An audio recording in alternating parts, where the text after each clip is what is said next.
gimana kadang-kadang kondisi ketika keinginan kita sama maunya Allah itu nggak ketemu.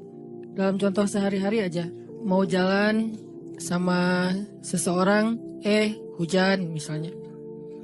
Apain lagi?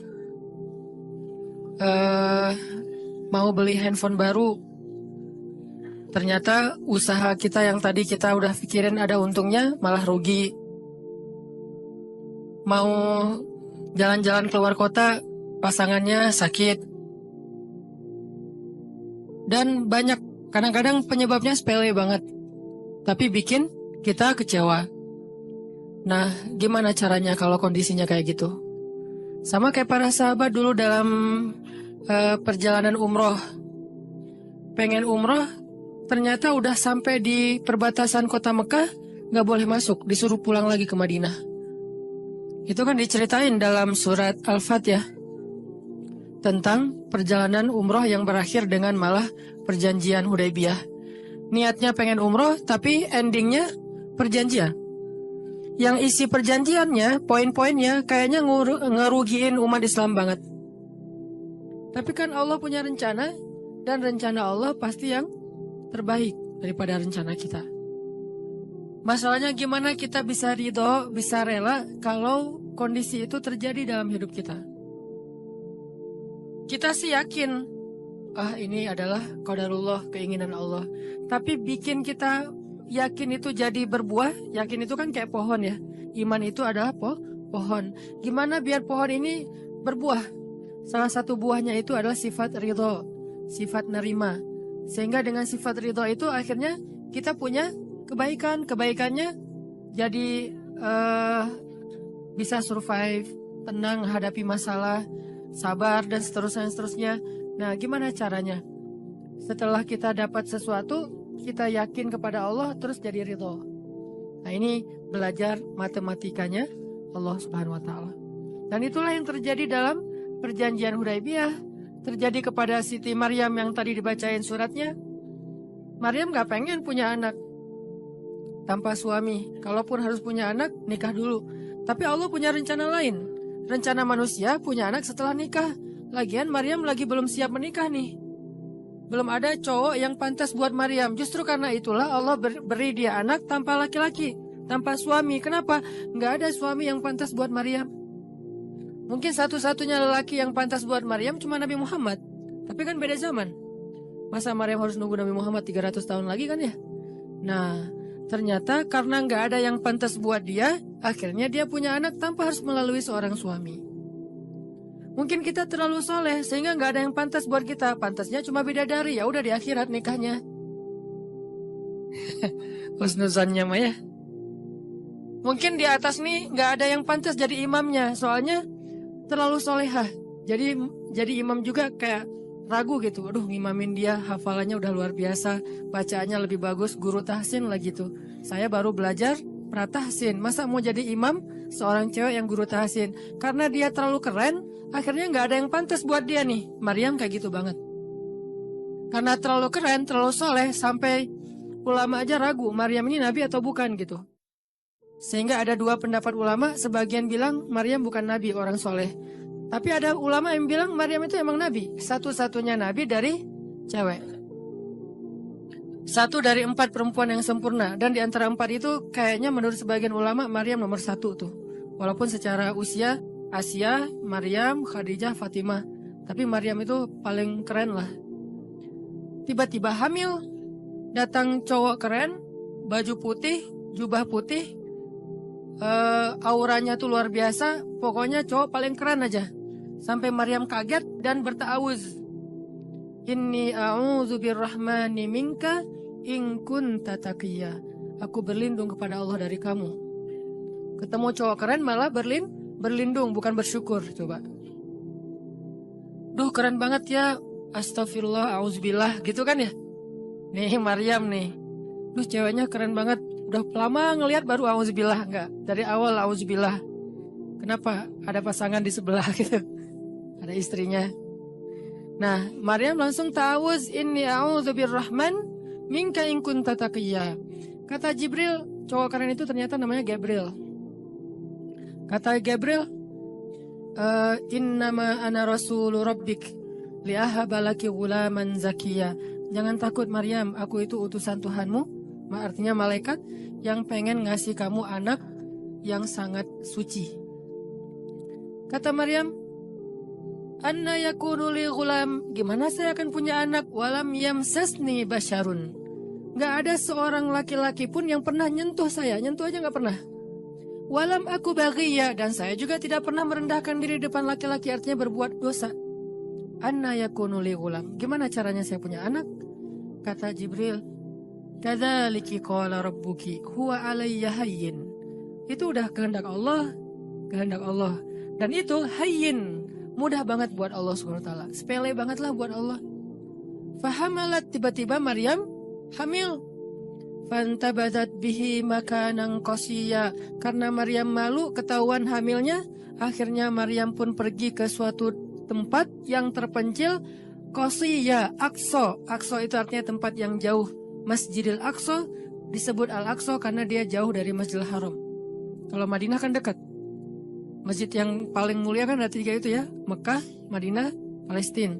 Nah, dia disebut Aqsa karena tempatnya jauh. Makanan qasiyya, tempat yang sangat jauh, terpencil, nggak ada siapa-siapa. Fantabadat bihi makanan qasiyya. Fa'aja ahal makhadu. Tiba-tiba dia udah harus ngelahirin setelah sekian bulan, mungkin 9 bulan. Qalat, dia bersandar di sebuah pohon, kemudian dia berkata, ya laitani mittu qabla hadza wa kuntu nasyam mansiya. Dia kayak orang menyampaikan satu bentuk kalimat sedih, kayak kalau bahasa sederhananya kayak ngeluh gitu. Ya laitani mittu qabla hadza, aduhai seandainya aku mati aja daripada harus menanggung malu kayak gini. Maryam itu kan pemalu banget. Mahkota sifat malu itu dipakai banget sama Maryam. Makanya ketahuan hamil nggak punya suami, itu buat Maryam pukulan paling luar biasa, telak banget. Walaupun dia nggak berbuat dosa, tapi tetap aja orang kan ngata-ngatain dia. Ditambah lagi Bani Israel, tahu sendiri kan Bani Israel suka banget viralin fitnah. Ada apa viral Bani Israel teh? Maryam hamil di luar nikah, viral. Semua orang ngomongin mana Maryam. Terus rumahnya tuh dilemparin batu karena dianggap sebagai pembawa sial bagi Bani Israel. Dasar Maryam ngaku-ngakunya suci, sok suci segala macam. Sehingga Maryam bilang, ya laitani mittu qabla hadza, aduhai seandainya saya mati aja sebelum ini terjadi pada saya. Sehingga saya menjadi orang yang tidak pernah dibicarakan oleh siapapun. Sedih. Berarti pengennya Maryam beda dengan pengennya Allah. Secara emosional, secara manusiawi, secara fitrah ada penolakan dan itu manusiawi. Maryam menolak. Begitu juga sahabat Muhajirin. Wa inna fariqam minkum lakarihun. Minhum lakarihun. Walaupun sebagian kalian itu dalam keadaan karih, menolak, nggak suka. Emangnya kita mau nerima musibah? Pasti kita nolak kan secara spontan, fitrah, manusiawi, nolak. Ya laitani mittu qabla hadza wa kuntu nasyan mansiya. Aduhai seandainya aku mati aja sebelum kejadian ini terjadi padaku, sehingga nggak ada orang yang ngomongin tentang aku. Jadi nggak ada trending topik tentang Maryam waktu itu. Dia berharap kayak gitu. Semua berita buka channel mana aja Maryam. Asal buka Instagram yang muncul duluan di home tuh Maryam. Viral banget, semua orang ngomongin Maryam. Sehingga Maryam bayangin, semua orang ngomongin kita se-Indonesia. Karena emang sebelumnya kan Maryam memang selebgram banget kan. Semua orang pengen nge-following Maryam.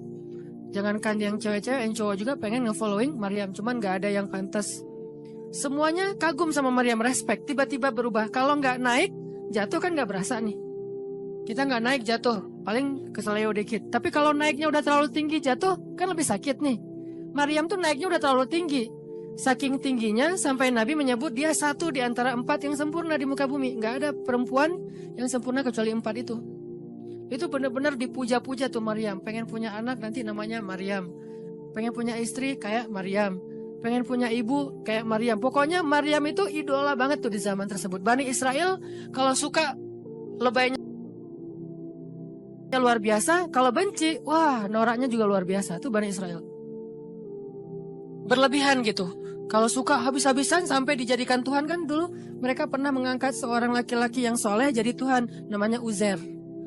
namanya Uzair, disebut sebagai anak Tuhan. Kemudian juga Isa juga gitu. Bani Israel tuh luar biasa kalau suka. Kalau benci, wah habis-habisan juga tuh dijelek-jelekin. Kayak mereka ngejelek-jelekin Musa, Harun. Kalau Harun nggak terlalu sih, Musa. Kayak mereka ngejelek-jelekin Nabi malaikat Mikail, malaikat Jibril. Kan Bani Israel paling nggak suka sama Jibril ya. Jadi nggak ada orang Yahudi nama anaknya Gabriel tuh nggak ada. Rata-rata nama anaknya Michael. Karena mereka senang banget sama Mikail, gak suka sama Jibril. Kenapa? Jibril itu kalau turun pasti bawa perintah. Wahyu kan? Jibril mah hese, bawa perintah wahyu gitu.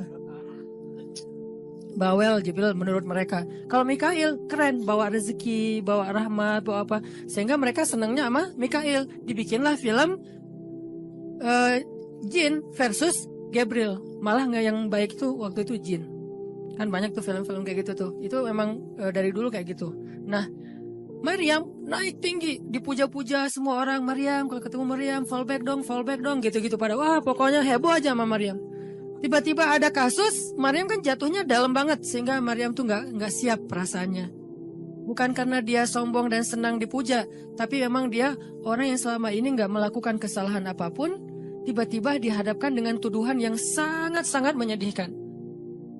Mirip dengan yang dialamin oleh Aisyah dituduh selingkuh. Orang sekelas Aisyah dituduh selingkuh kan berat banget. Kita aja dituduh macam-macam udah sedih kan, apalagi Aisyah sekelas Aisyah yang terjaga dituduh selingkuh. Maryam terjaga dituduh selingkuh. Ternyata diam-diam Maryam banyak banget ada versi gosip dia melakukannya dengan rahib. Ada gosip melakukannya sesama murid di Al-Aqsa, ada gosip melakukan dengan Zakaria, banyak gosip. Berat banget buat Maryam sehingga Maryam mengatakan, ya laitani mittu qabla hadza wa kuntu nasyan mansiya. Aduhai seandainya aku mati aja. Aduhai seandainya dulu aku nggak bikin akun Instagram, pasti nggak akan jadi apa-apa gitu.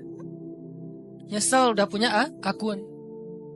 Udah gitu banyak lagi yang ngomongin. Akhirnya turun ayat, turun lagi Jibril, turun malaikat. فناداها من تحتها ألا تحزني قد جعل ربك تحتك سريا. Dipanggillah Maryam oleh malaikat itu. Ya Maryam, la tahzani. Kalau Abu Bakar, la tahzan. Kalau Maryam, la tahzani. Dua orang yang disebutkan kalimat la tahzan di dalam Al-Quran. La tahzan, innallaha ma'ana. Siapa? Abu Bakar. Kalau Maryam, la tahzani, qad ja'ala rabbuki tahtaki sariya. Jangan sedih wahai Maryam, gak usah khawatir. Allah udah memunculkan mata air di bawah kakimu. Artinya Allah yang akan merawat kamu, Allah yang akan ngebelain kamu, Allah yang akan deketin kamu, Allah bersama kamu wahai Maryam. Apa pelajarannya di sini teman-teman? Ketika Allah menggunakan logikanya yang kita tidak bayangkan, yang awalnya kita tolak, itu artinya Allah sedang memberikan kita kesempatan hanya akan ditolong oleh Allah saja, tidak oleh makhluk. Ketika Allah menempatkan kita dalam satu situasi yang sulit, yang sampai bikin kita kehabisan ide nih gimana cara keluar dari situasi ini, itu berarti Allah lagi ngasih kita kesempatan masuk dalam sebuah situasi yang tidak ada yang bisa nolong kita kecuali Allah. Allah pengen nolong sendiri. Dan pertolongan Allah itu ajaib. Tapi kalau Allah tempatkan kita dalam sebuah situasi yang kita masih berpikir dan menemukan beberapa jalan walaupun belum pasti bisa, berarti kita masih diberikan kesempatan yang nolong kita itu makhluk. Oh, minta tolong ke si fulan, minta tolong ke si fulan. Tapi begitu kita mentok, kenapa ya kok berat banget nih masalah saya? Berarti Allah lagi menempatkan kita di sebuah situasi yang Allah sendiri yang akan menolong kita. Itulah perang Badar, itulah perang Ahzab, itulah Hudaybiyah, itulah Maryam, itulah banyak kisah kayak gitu. Situasi yang kayak udah mentok banget, yang gak pernah kita bayangkan, yang kita awalnya pasti nolak secara spontan, berarti Allah lagi nempatin kita di sebuah situasi yang Allah pengen men-treat kita langsung sendiri, gak mau pakai yang lain. Qad ja'ala rabbuki tahtaki sariya. Allah sendiri yang akan memunculkan mata air di bawah kakimu wahai Maryam. Ayub juga kayak gitu. Semua dokter datang habis uang Ayub untuk biaya dokter tapi gak sembuh. Kenapa? Allah gak pengen kesembuhannya dengan cara-cara yang kebayang oleh Ayub. Allah gak pengen kita dapat jodoh dengan cara yang kebayang oleh kita. Reunian, stalking Instagram, salah ngambil kebab. Pokoknya yang kebayang sama kita itu nggak akan. Kenapa? Allah pengen ngasih kita cara yang cuman Allah sendiri yang tahu, dan itu surprise. Dan itu istimewa banget. Apa itu? Kalau saya tahu berarti bukan surprise kan? Tunggu aja, masing-masing punya rahasia sendiri-sendiri. Dan ini yang bikin kita terus berharap. Sehingga Maryam tiba-tiba ngelihat di bawah kakinya sama Isa udah ada mata air. Minumlah dari mata air itu. Terus kata Allah, wa huzzi ilaiki bijid'in nakhlah tusaqit alaiki rutban janiyya. Ya Maryam, goyangkan pohon kurma yang ada di sebelahmu. Kan dia tadi bersandar di pohon kurma pas ngelahirin. Terus disuruh goyangin tuh pohon kurma. Saya pernah bilang, bayangin gimana seorang perempuan yang baru ngelahirin, yang lagi lemah, disuruh goyangin pohon korma. Pohon korma itu ukuran diameternya sebesar meja ini nih. Lebih besar daripada diameter pohon kelapa. Bayangin, ngegoyang pohon korma sebesar ini, seorang perempuan, goyang gak tuh pohon? Gak bakal. Laki-laki aja gak goyang, apalagi sendiri. 10 orang laki-laki aja ngegoyang pohon korma segede ini, belum tentu goyang. Goyang aja enggak, apalagi sampai ngejatuhin buah korma. Kalau buah korma yang udah tua jatuh masih mending, nih yang muda jatuhnya tuh. Berarti kan goyangnya lumayan tuh. Berapa skala Richter ya?